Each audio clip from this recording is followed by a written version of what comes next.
जिल्ह्याचे ज्येष्ठ नेते दादा माजी आमदार दादाभाऊ कळमकर साहेब या ठिकाणी आले, त्यांचाही धन्यवाद। हम तुम्हारे साथ है। छत्रपती शिवाजी महाराज की जय। जय भवानी। जय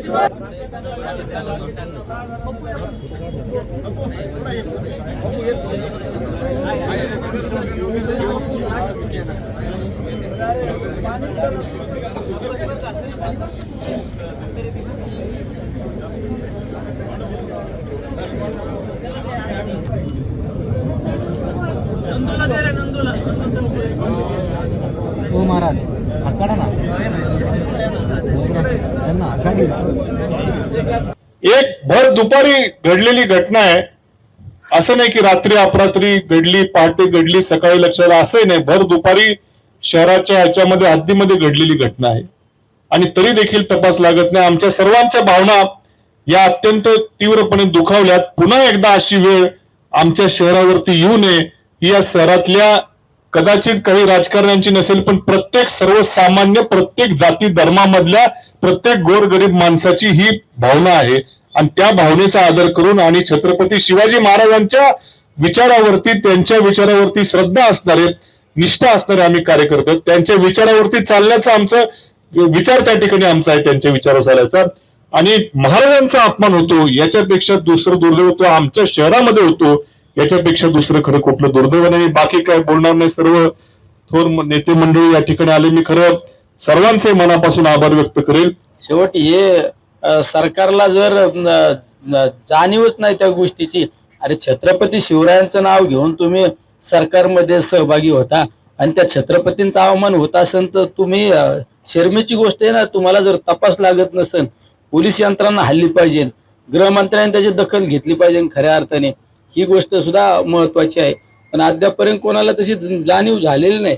जर तुम्ही तो व्हिडिओ पाहिला तर कुठेतरी एक मनाला वेदना होतात ना, वेदना, त्रास होतो। पण आताच्या परिस्थितीत तरी तुम्ही उपोषण थांबवा अशी माझी तुमचा भाऊ या नात्याने तुम्हाला विनंती करतो आणि आपण नंतर दिशा ठरवू आपण आंदोलनाची, कशा पद्धतीने काय करायचं काय नाही, काय करता येईल ते करू आपण, पण आता थांबा ही विनंती करतो। आपण तूर्त तरी थांबवा, आंदोलन थांबवा असं मी मुळीच म्हणणार नाही। उपोषण तूर्त तरी थांबवलं पाहिजे।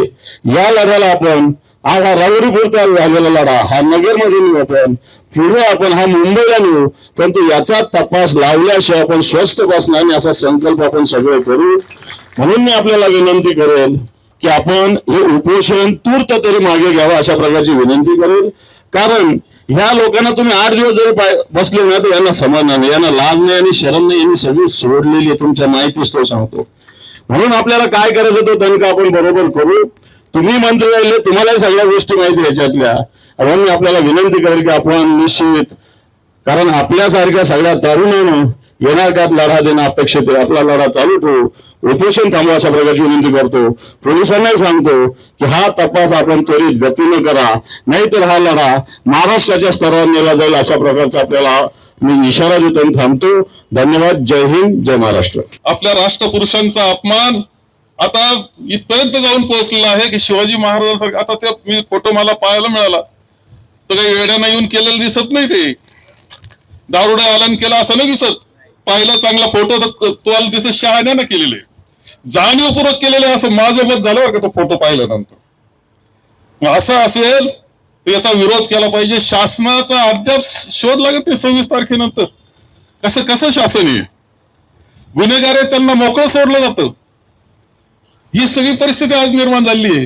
या सगळ्याचा निषेध खरं सरकारचा निषेध केला पाहिजे की अजून कशा पद्धतीने आरोपीचा शोध लागत नाही, तो शोध लागला पाहिजे ही आग्रहाची मागणी आमची आहे। त्या गुन्हेगाराला शिक्षा झाली पाहिजे ही मागणी आहे। परंतु त्याबरोबर मी प्राजक्तदादाला सांगेल आणि त्यांच्या सर्व सहकार्यांना सांगेल, आता आम्ही दोघं आलेलो आहे विधान परिषदेचे, आता विरोधी पक्ष नेते अंबादासजी धनगट कार्यक्रम आहे, आम्ही पाहिलं, आमचे सहकारी म्हणून आम्ही एकत्र काम केलेलं आहे। हा प्रश्न धसाला लावण्याकरता खरंच सभागृह चालू असतं तर दंगा झाला असता, इतकी ताकद आहे। आणि ह्या सगळ्या परिस्थितीत सरकारला लाज राहिली नाही अशी अवस्था आहे। त्यांना वाटत नाही काही, त्यांना स्वतः वाटू नये, त्या पक्षाच्या लोकांना वाटू नये, फक्त एकदा यायचं, काहीतरी आपलं थोडं आंदोलन केल्यासारखं करायचं, जायचं यांना सुद्धा खरं निषेध करण्याची गोष्ट आहे या शासनाचं, की अशा प्रकारचा शोध त्यांचा लागत नाही गुन्हेगाराचा, त्याला शिक्षा झाली पाहिजे. परंतु त्याबरोबर प्राजक्त दादा तुमच्या आणि तुमच्या सहकाऱ्यांना मी सांगेल की तुम्ही उपोषण सोडायचं आहे.